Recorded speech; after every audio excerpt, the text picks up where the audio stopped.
Ikhwan dan akhwat yang dirahmati oleh Allah Subhanahu wa Ta'ala, Assalamualaikum warahmatullahi wabarakatuh.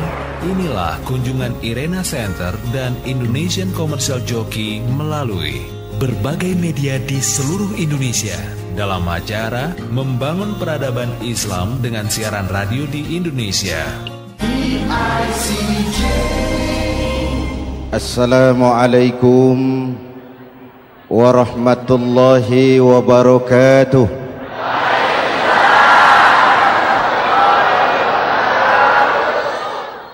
Alhamdulillah, wassalatu wassalamu ala rasulillah Sayyidina Muhammad ibn Abdullah wa ala alihi wa sahbihi wa mawala, amma ba'du. Saudara-saudara kaum muslimin di seluruh tanah air, hari-hari pada minggu akhir Ramadan kita bersama-sama menyaksikan sebuah fenomena tentang pindahnya kegiatan umat dari masjid ke pasar, dari masjid ke terminal, dari masjid ke stasiun, dari masjid ke bandara. Apa boleh buat, itulah wajah kita. Bahwa lebaran artinya mudik, bahwa lebaran artinya baju baru dan makanan. Lebaran berbeda dengan Idul Fitri. Lebaran adalah tradisi yang setiap kita boleh ikutan. Siapa saja boleh ikut lebaran, tapi tidak tiap orang bisa merayakan Idul Fitri. Mau puasa atau tidak puasa, boleh lebaran. Tidak dilarang sama petugas keamanan. Mau ibadah Ramadan atau tidak melaksanakan ibadah Ramadan, boleh ikut lebaran. Tapi tidak berarti merayakan Idul Fitri, karena selalu ada kos dari apa saja yang kita lakukan. Saya mau cerita, mau dengar nggak? Ada dokter gigi, dokter baru. Satu sore praktek, pasiennya 4 orang nunggu duduk jejeran. Dipanggil pasien pertama, diperiksa, berlubang giginya, dicabut tanpa dibius. Namanya dokter baru. Pasien ini teriak, aduh sakit dok, tidak kuat, sakit. Teriakannya keras sekali. Pasien yang 3 orang yang nunggu gemeter, lari semua. Sudah saya dicabut, diobati, selesai, tanya, sudah selesai dok? Sudah mas. Berapa biayanya? 200.000. Loh, biasanya kan 50.000, kok 200.000? Biasanya sih memang 50.000, tapi siapa suruh kau teriak? Yang 3 lari.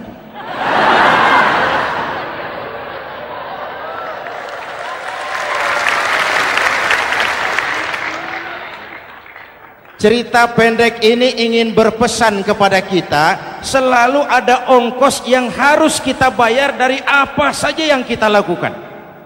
Mau ibadah atau tidak, mau jadi orang baik-baik atau jadi bajingan paling tengik, mau berbuat salah atau berbuat soleh, selalu ada kosnya, selalu ada ongkosnya. Kita bicara kembali kepada fitrah, Idul Fitri. Bagaimana caranya? Pertama saya ingin mengutip bagian pendek dari ayat 185 Al-Baqarah.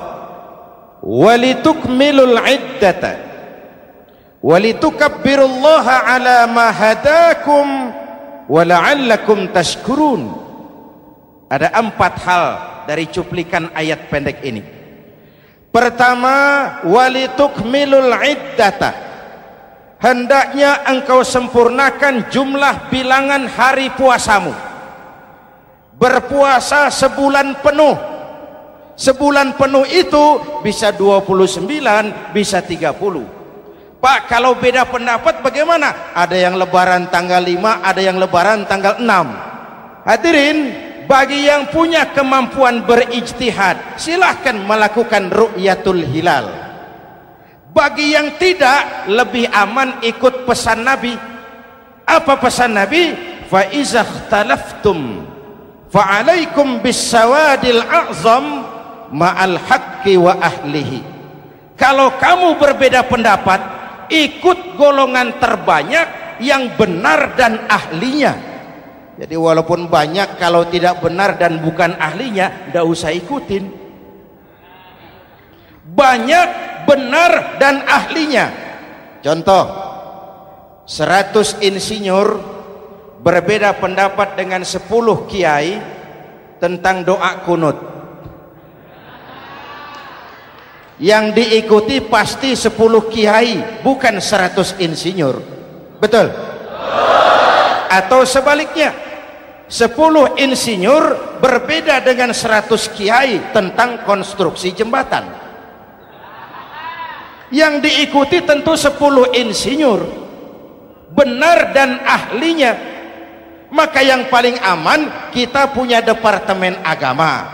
Departemen agama punya ahli dari MUI, dari Nahdlatul Ulama, dari Muhammadiyah, dari Al-Wasliyah, dari Syarikat Islam, dikumpulkan melakukan ru'yatul hilal. Yang paling aman, dengerin saja pengumuman departemen agama.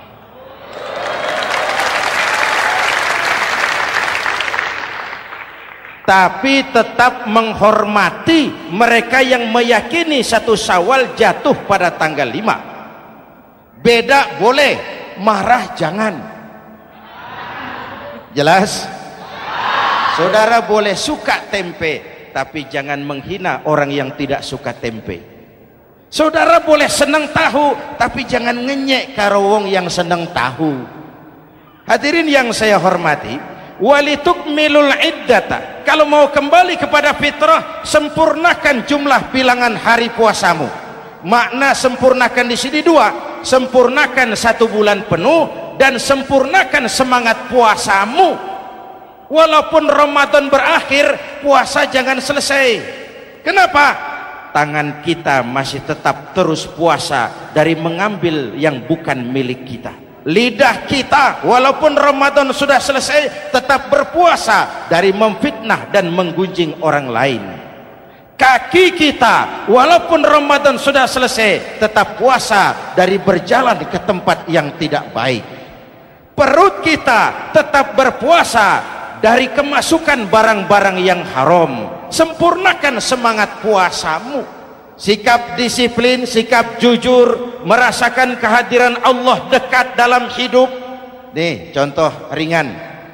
Tadi waktu asar dan zuhur, saudara sholat apa tidak? Sholat. Waktu sebelum sholat kan berwudu. Ketika berwudu kan berkemur. Umpama waktu berkemur itu saudara korupsi, sedikit saja airnya saudara minum, saya yakin jangankan petugas keamanan, teman wudhu sebelah pun tidak akan tahu kalau waktu berkemur saudara korupsi. Kalau selesai Ramadan ini diterjemahkan, insya Allah negara kita bersih, berkurang korupsinya.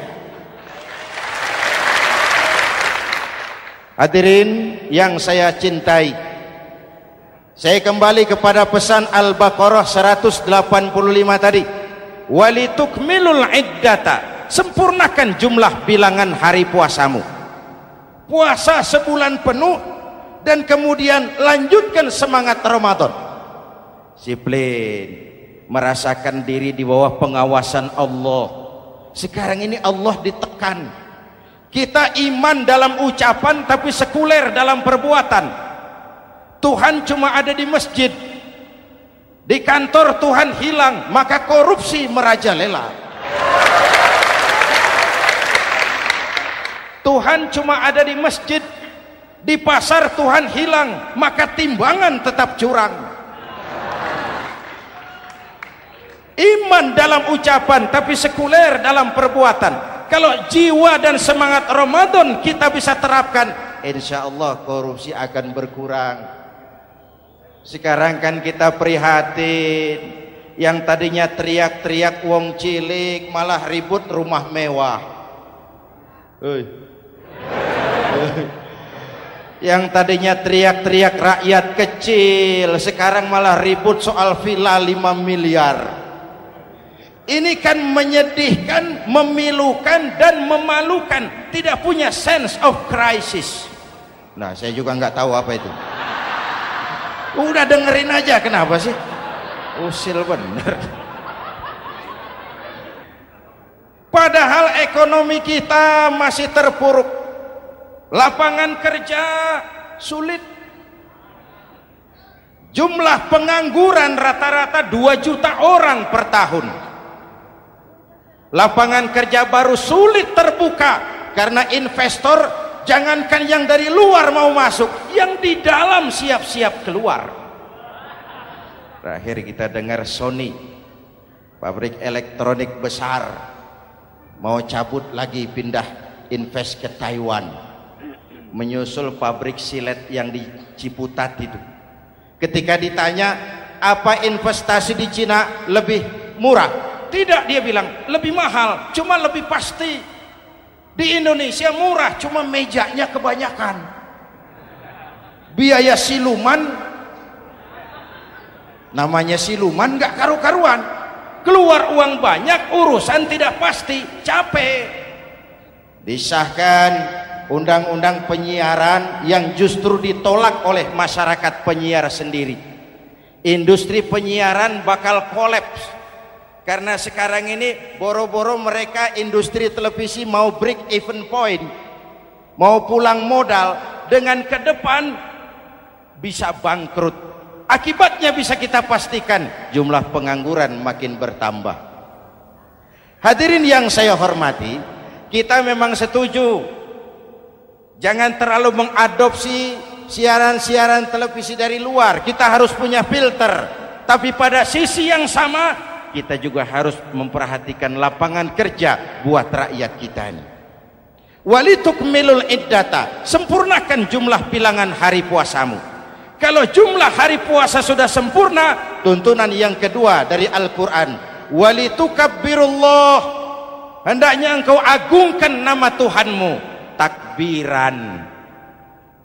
Takbiran itu bisa sendiri, bisa berjamaah, bisa di rumah, bisa di masjid, bisa di surau, bisa dengan pawai keliling, asal dilaksanakan dengan tertib dan tidak mengganggu lalu lintas umum.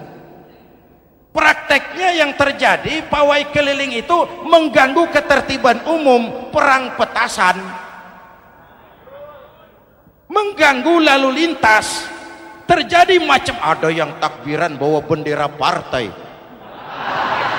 Innalillahi wa inna ilaihi rajiun. Ini takbir politik.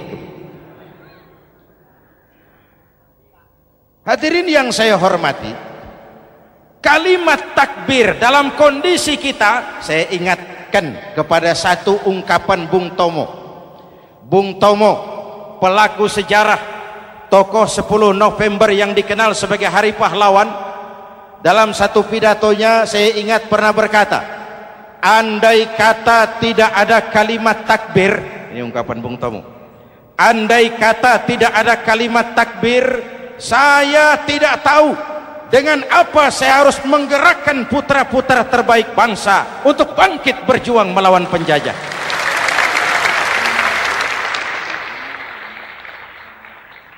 Ketika Allahu Akbar itu londo,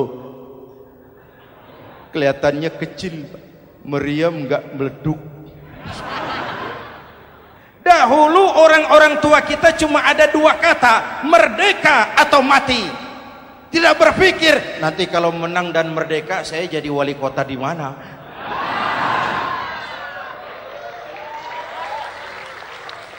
Kalimat takbir, bangsa ini harus bangkit dari keterpurukan. Bangsa ini harus bangkit mengejar ketinggalan-ketinggalannya. Bangsa ini tidak boleh terpuruk terus, dan semangat takbir harus menjiwai kita. Tidak ada capek dalam perjuangan, tidak ada puas dalam upaya. Keberhasilan cuma pengantar ke arah keberhasilan yang lebih baik lagi. walitukabbirullah, hendaknya engkau agungkan nama Tuhanmu. Nama Allah menjadi motivasi besar dalam kehidupan kita. Ini pesan Quran Al-Baqarah 185. Pesan kedua, setelah sempurnakan jumlah bilangan hari puasamu, agungkan nama Tuhanmu. Takbiran. Kalimat takbir sendiri kalau kita lihat pada kalimatnya ada kata la ilaha illallah wahdah sadaqa wa'dah wa nasara 'abdah wa a'azza jundah wa hazamal ahzaba wahdah. Tidak ada Tuhan selain Allah, esa, tidak beranak, tidak diperanakan, wahdah, tidak bisa diumpamakan dengan apapun. Sadaqa wa'dah, Allah yang maha menepati janjinya. Wa nasara 'abdah, Allah yang maha menolong hambanya. Kalau bukan kebesaran Allah, berat berjuang Ramadan ini melawan musuh yang tidak nyata. Puasa itu kalau olahraga golep. Benar Pak, kalau tinju lawannya kelihatan. Betul. Sepak bola musuh kelihatan, bulu tangkis kelihatan, golf siapa musuhnya? Itulah puasa, menghadapi musuh yang tidak kelihatan. Itu lebih berat daripada perjuangan mengangkat senjata, lebih berat daripada berjuang mengorbankan harta. Tapi kalau di bulan Ramadan saja Rasulullah menang dalam perang Badar, itu harus jadi sumber motivasi. Dengan kalimat takbir, dengan keagungan Allah, bangsa Indonesia harus bangkit dari keterpurukan. Ibu bapak hadirin yang saya hormati, jadi bukan akhir Ramadan lalu sibuk beli baju. Boleh, tapi bukan itu yang utama. Laisal id bilibasin jadid walakinnal id bita'atin yazid. Idul Fitri bukan pakaian baru. Idul Fitri adalah ketaatan yang meningkat, yang telah ditempa, digojlok, digembleng oleh Ramadan. Jadi kalau Ramadan rajin baca Quran, lalu selesai Ramadan sayonara Quran, latihan tidak berhasil. Ramadan rajin ke masjid, selesai Ramadan selesailah ke masjid. Awal Ramadan full house sampai ke halaman, akhir Ramadan cuma imam berdua tikar. Masjid kembali senyap, padahal masjid adalah pusat kegiatan umat. Saudara lihat dari sejarah, ketika hijrah ke Madinah, Rasul singgah di Kuba. Apa yang beliau lakukan? Membangun masjid. Ketika sampai di Madinah, kesibukan pertama beliau apa? Mencari rumah dinas? Bukan. Kesibukan pertama beliau mencari lokasi di mana membangun masjid. Isra dan Mi'raj, perjalanan besar dimulai dari masjid ke masjid. Ini indikasi masjid memang merupakan pusat kegiatan umat. Umat Islam dengan masjid seperti ikan dengan air, tidak boleh pisah. Ada ikan yang tidak betah di air? Ada. Ikan mau modar. Kalau umat sudah mulai menjauhi masjid, jiwanya yang akan mati. Kalau jiwanya mati, jasadnya masih hidup, itu namanya bangkai berjalan. Walitukabbirullah, engkau agungkan nama Tuhanmu. Takbiran, setelah berjuang penuh membina takwa, mengharap ridho, mengendalikan nafsu. Ingat loh, puasa itu bukan menghilangkan nafsu, mengendalikan, menempatkan pada tempatnya. Manusia tanpa nafsu bukan manusia, tapi manusia yang disetir nafsu turun jadi binatang, bahkan lebih rendah daripada binatang. Puasa ini menempatkan nafsu di tempatnya. Hai laki-laki, kamu nafsu sama perempuan? Betul Pak. Perempuan suka laki-laki? Betul Pak. Boleh lewat sini, lewat pintu yang disebut nikah. Ini nafsu disalurkan lewat pintu yang disebut nikah. Jangan seperti ayam kawin tiap malam nikah tidak mau.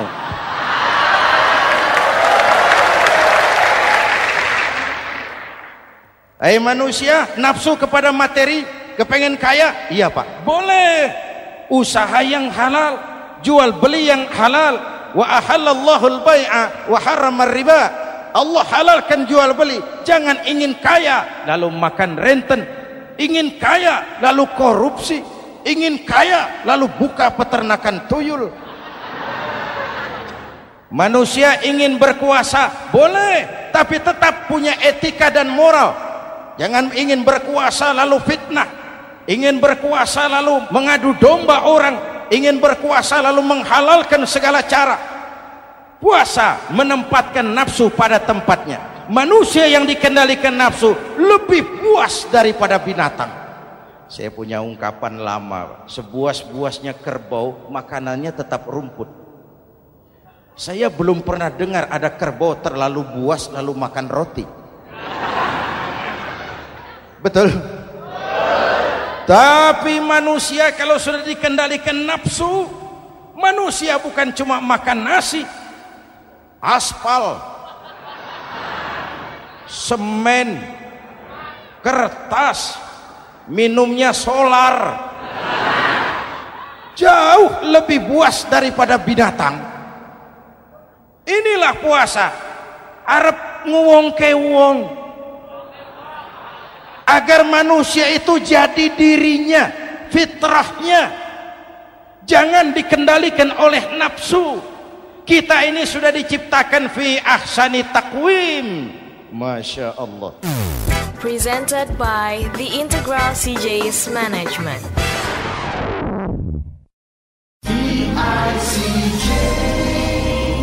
Hadirin, yang ketiga pesan Al-Baqarah 185 tadi.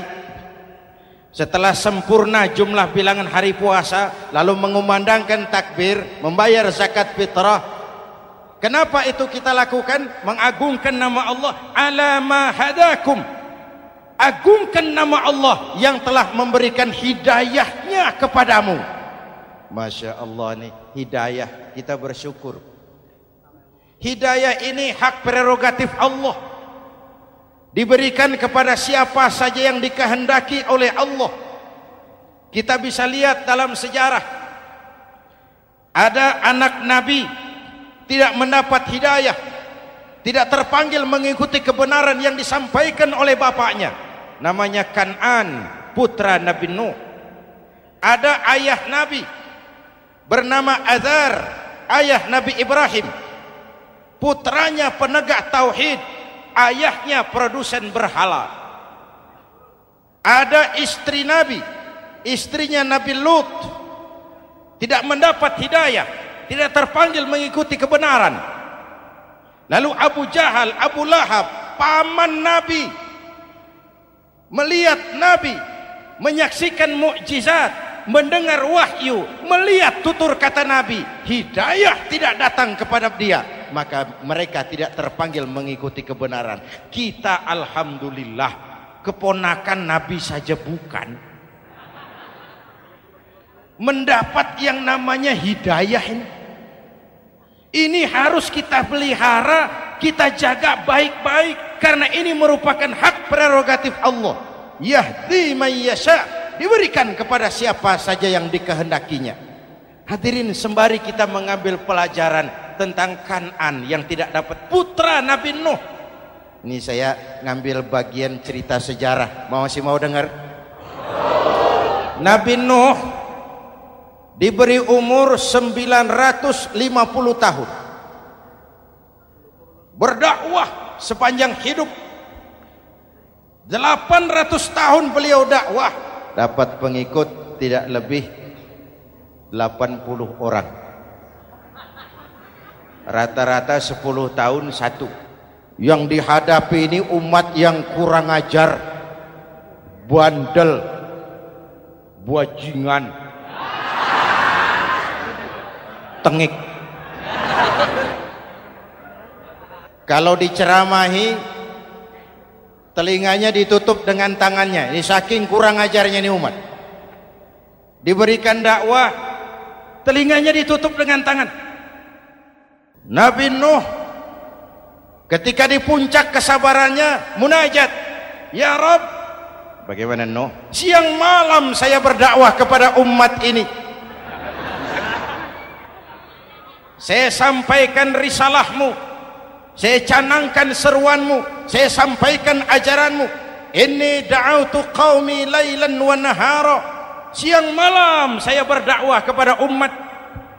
Wa inni kullama da'autuhum ja'alu asabi'ahum fi adhanihim. Tiap kali saya sampaikan dakwah kepada mereka, mereka tutup telinganya dengan tangannya. Saya tidak sanggup menghadapi umat seperti ini, ya Allah. Habis mau kamu bagaimana, Nuh? Sikat saja sudah semua ini.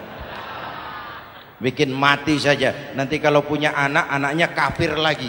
Lebih baik bapak moyangnya, mbah-mbahnya sikat semua.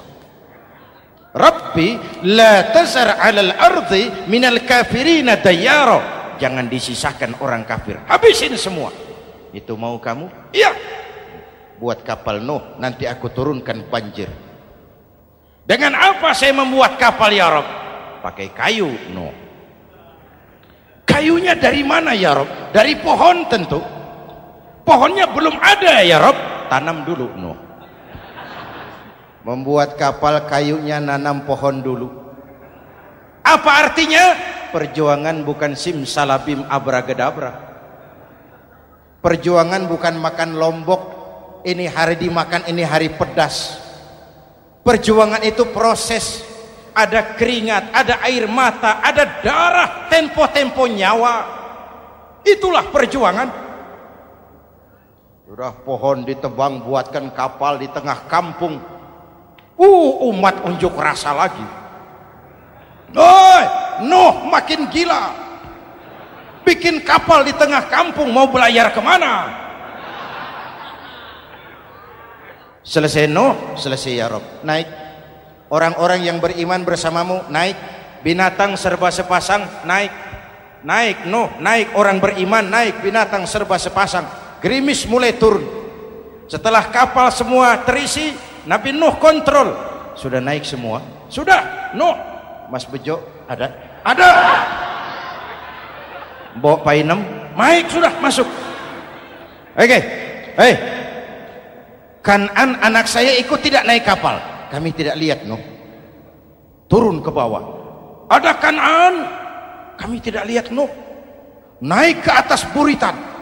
Kelihatan Kan'an tidak ikut naik kapal. Kumpul bersama orang kafir di daratan. Inilah potret kehidupan. Kumpul dengan orang-orang kafir.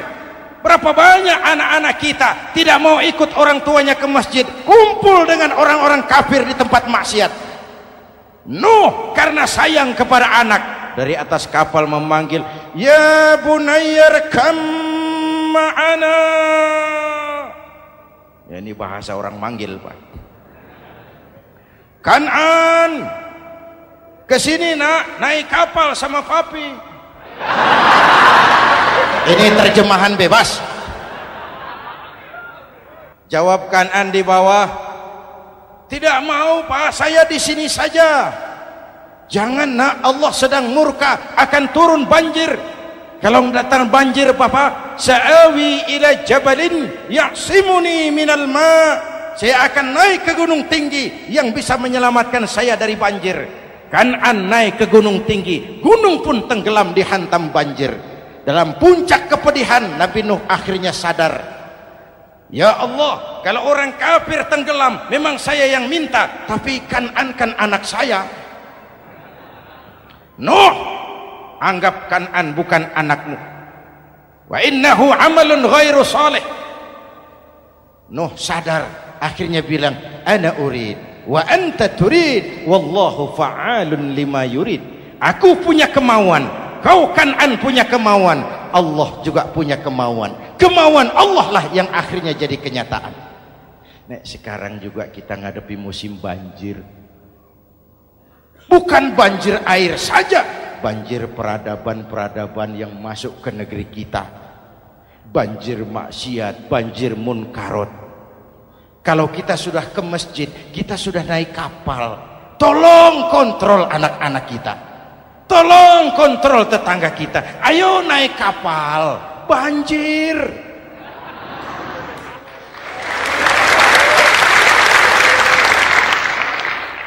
Ditutup ayat ini dengan wala'allakum tashkurun, atas hidayah yang diberikan kepada kita, kita bisa melaksanakan ibadah Ramadan, bisa takbiran, dan diakhiri dengan ungkapan tasyakkur dan tafakkur, mensyukuri nikmat. Saya berulang kali mengingatkan, nikmat bisa berubah menjadi azab kalau kita tidak pandai mensyukurinya. Bayangkan Pak, tahun 87-an kita itu jadi negara yang berswasembada pangan. Beras kita cukup untuk rakyat kita. Sekarang kita jadi pengimpor beras terbesar. Kita beli beras ke Vietnam, kita beli beras ke Thailand, ke negara-negara yang lebih kecil dari kita. Kenapa? Karena sawah kita tanami gedung dan beton. La in syakartum la azidannakum wa la in kafartum inna adzabi lasyadid. Kalau kamu bersyukur, aku tambah nikmat. Kalau kamu ingkar, tidak pandai bersyukur, awas, azabku pedih. Maka ungkapan saya, orang kaya bisa masuk surga karena hartanya, orang kaya bisa masuk neraka juga karena hartanya. Syukur apa tidak syukur? Pejabat bisa masuk surga karena jabatannya, pejabat banyak yang masuk neraka juga karena jabatannya. Syukur apa tidak syukur?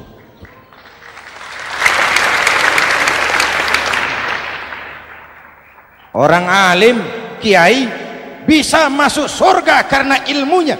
Orang alim pun bisa masuk neraka lebih dulu dari penyembah berhala juga karena ilmunya. Syukur apa tidak syukur?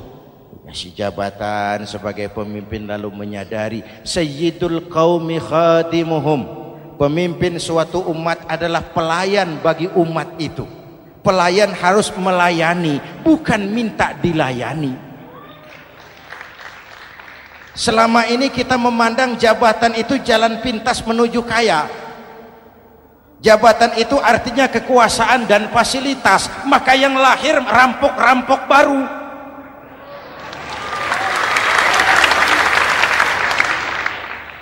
Jabatan adalah alat untuk pengabdian di tengah rakyat yang sedang susah, di tengah negara yang sedang terpuruk.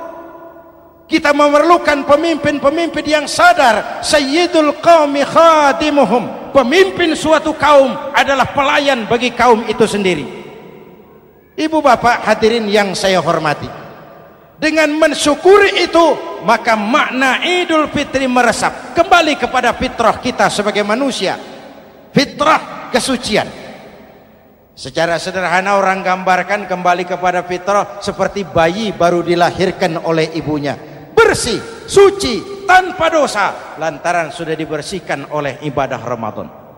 Tapi para ulama khalaf ada yang mengartikan fitrah itu kecenderungan kepada kebajikan, kecenderungan kepada kebaikan. Itu juga fitrah. Kembali kepada fitrah manusia, kecenderungan untuk berbuat baik. Kita lahir bayi, tidak punya dosa, betul? Tidak ada dosa warisan dalam Islam.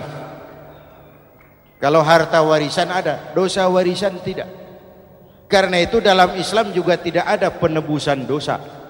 Kalau dosa bisa ditebus dengan uang, tentu Menteri Keuangan nomor 1 masuk surga.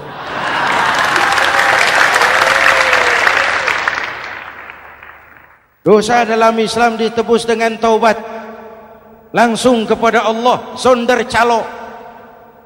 Hadirin yang saya hormati, kembali kepada fitrah seperti bayi baru dilahirkan oleh ibunya, bersih, tidak punya dosa kepada Allah lantaran sudah dibersihkan oleh ibadah Ramadan. Soalnya kemudian kita kan tidak hanya bersalah kepada Allah, kita ini juga bergaul dengan sesama manusia, betul? Sebuah hadis, sahabat ditanya oleh Rasul, atadruna manil muflis? Saudara-saudara, tahu kamu siapa orang yang bangkrut? Oh Rasul, orang bangkrut yang tidak punya uang, orang bangkrut yang tidak punya harta. Salah kata Rasul, innal muflisa min ummati, yang bangkrut dari golongan umatku, yang besok di hari kiamat datang menghadap Allah dengan membawa pahala solat, membawa pahala zakat, membawa pahala haji, membawa pahala sedekah pada satu pihak. Sementara pada sisi yang lain sebelah kiri, orang ini juga datang membawa kesalahan karena pernah mencaci maki orang, pernah memfitnah orang, pernah memakan harta orang dengan cara yang zalim. Satu sisi bawa kebajikan, sisi lain bawa kesalahan. Kalau ini yang terjadi, bagaimana nasib kita? Kata Nabi, Tuhan, ini pahala solat saya, ini solat yang wajib, ini yang sunnah, rawatibnya, nawafilnya. Datang orang, sebentar Tuhan, apa? Dia memang rajin solat, tapi saya pernah dicaci maki, hancur nama saya, remuk hati saya. Di dunia saya tidak bisa membalas karena dia lebih berkuasa. Sekarang saya menuntut keadilan. Betul? Ya Tuhan, sini pahala solatmu, kasih orang yang kau caci maki. Tuhan, ini pahala puasa saya, yang wajib Ramadannya, sunnah 6 hari Syawalnya, Senin Kemisnya. Ini Tuhan. Datang lagi, sebentar Tuhan. Kenapa? Dia memang rajin puasa, tapi saya pernah difitnah tanpa benar, dicorengkan arang ke dahi, hancur nama saya karenanya. Saya menuntut keadilan karena di dunia waktu itu cuma banyak pengadilan, tapi tidak ada keadilan. Benar? Benar. Ini pahala solatmu, kasih orang yang kau fitnah. Tuhan, ini pahala zakat saya. Datang lagi, Tuhan, dia memang suka zakat, tapi korupsinya lebih besar dari zakatnya. Nuntut keadilan. Sini pahala zakatmu kasih.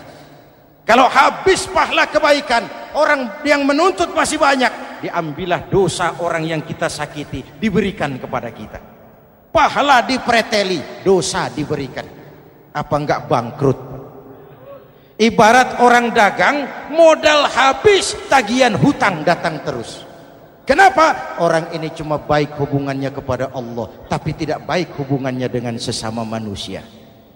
Karena itu, dalam konteks dengan fitrah, manusia makhluk yang fitrah. Apa fitrah itu? Pertama, manusia makhluk yang bertuhan. Itu fitrah. Mengingkari Tuhan, mengingkari fitrah. Yang kedua, manusia makhluk sosial, zon politikan. Itu fitrah. Kita tidak bisa hidup sendiri. Betapa dan siapapun kita memerlukan yang lain.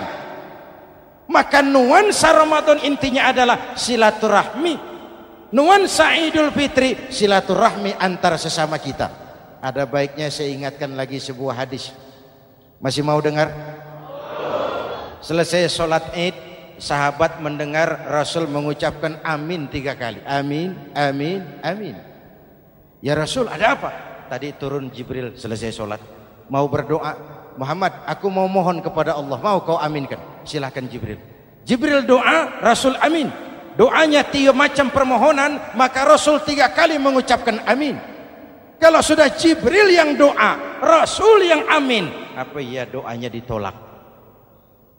Apa isi doanya? Yang pertama, ya Allah, doa malaikat Jibril, hari ini 1 Syawal, waktu itu doanya, saya mohon kepadamu, jangan engkau terima puasa dan ibadahnya anak yang durhaka kepada ibu bapaknya. Rasul mengucapkan amin. Renungan buat kita. Itu sebabnya barangkali sesibuk-sibuk di Jakarta masih mau mudik nemui orang tua. Yang kedua, ya Rabb, saya mohon kepadamu, jangan engkau terima puasa dan ibadahnya istri yang durhaka kepada suaminya. Amin. Kedengaran Bu? Ada ibu-ibu tanya, Pak, kalau suami yang durhaka sama istrinya bagaimana? Hadisnya tidak menjelaskan itu, Bu.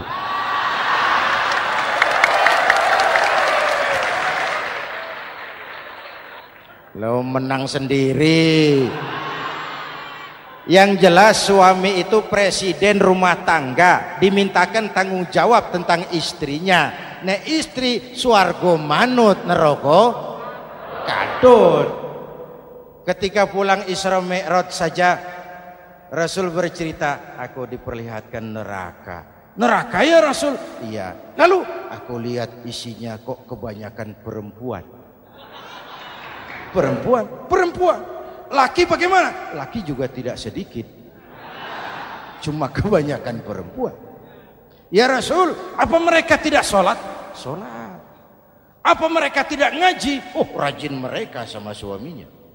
Kenapa banyak mereka di sana? Rasul senyum dan menjawab, hunna yakfurnal asir. Umumnya perempuan kurang bisa terima kasih sama suaminya.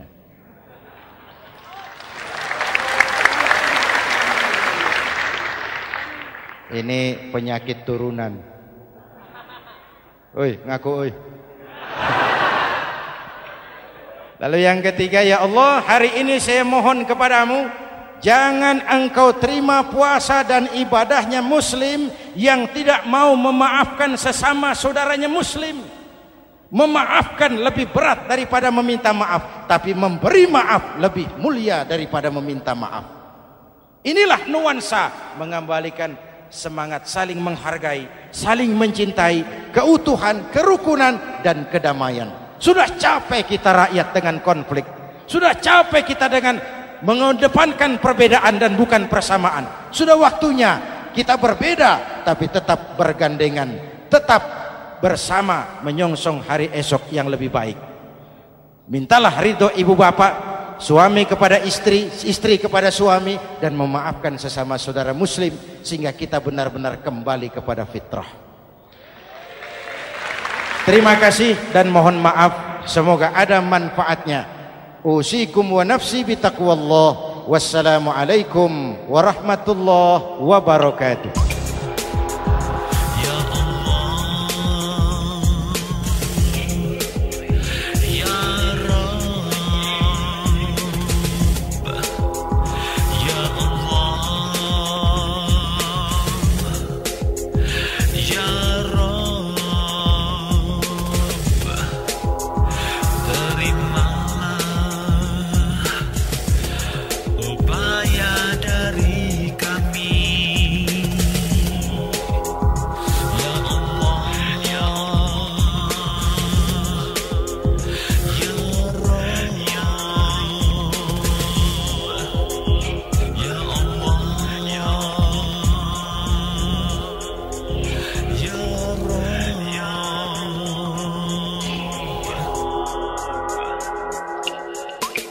Ikhwan dan akhwat yang dirahmati oleh Allah Subhanahu wa Ta'ala, demikianlah kunjungan kami dalam acara Membangun Peradaban Islam dengan siaran radio di Indonesia. Syukur alhamdulillah atas nikmat Islam dan indahnya persaudaraan yang Allah karuniakan kepada kita semua. Semoga ilmu milik Allah dapat membentengi akidah kaum muslim dari berbagai upaya penyesatan. MPI DSRI ini merupakan komunikasi dan jabat erat di antara kami, Irena Center, Indonesian Commercial Jockey, serta berbagai media di seluruh Indonesia. Terima kasih. Wassalamualaikum warahmatullahi wabarakatuh.